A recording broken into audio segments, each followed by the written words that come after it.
பல்வேறு கோரிக்கைகளை நிறைவேற்ற வலியுறுத்தி ராணிப்பேட்டை மாவட்டம் முத்துக்கடை பேருந்து நிலையம் அருகே அங்கன்வாடி ஊழியர்கள் மற்றும் உதவியாளர்கள் கண்டன ஆர்ப்பாட்டத்தில் ஈடுபட்டார்கள். இதுகுறித்த விவரங்களை நம்முடைய செய்தியாளர் அருளரசன் வழங்க நாம் கேட்கலாம். அருளரசன், விவரங்கள்.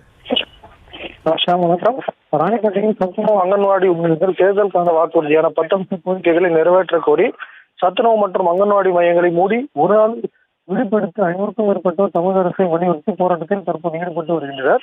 ராணிப்பேட்டை மாவட்டம் முத்துக்கடை பேரவையில் தமிழ்நாடு சத்துணவு அங்கன்வாடி சங்கங்களின் கூட்டமைப்பு சார்பாக 10 கோரிக்கைகளை முன்வைத்து மாவட்ட கூட்டமைப்பின் மாவட்ட தலைவர் ரவி தலைமையில் பணிகளை புறக்கணிப்பு செய்து சத்துணவு மற்றும் அங்கன்வாடி சங்கங்களின் கூட்டமைப்பினர் சுமார் 500க்கும் மேற்பட்டோர் சத்துணவு அங்கன்வாடி மையங்களை மூடிவிட்டு ஒரு நாள் வேலை செய்து போராட்டத்தில் தற்போது ஈடுபட்டு வருகின்றனர்.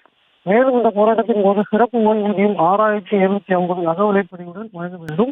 மேலும் சிறப்பு காலம் வரை ஊதியத்தில் பணியாற்றும் சத்துணவு அங்கன்வாடி பணியாளர்களுக்கு சமையல் மற்றும் உதவியாளர்களுக்கு கால வரை ஊதியம் வழங்க வேண்டும். அரசு துறை காலி பணியிடங்களை உடனடியாக நிரப்புவது போல் தகுதி வாய்ந்த சத்துணவு அங்கன்வாடி ஊழியர்களில் 50% சேர்த்திட வேண்டும் உள்ளிட்ட 10 கோரிக்கைகளை முன்வைத்து அங்கன்வாடி சத்துணவு ஊழியர்கள் போராட்டத்தில் ஈடுபட்டு வருகின்றனர்.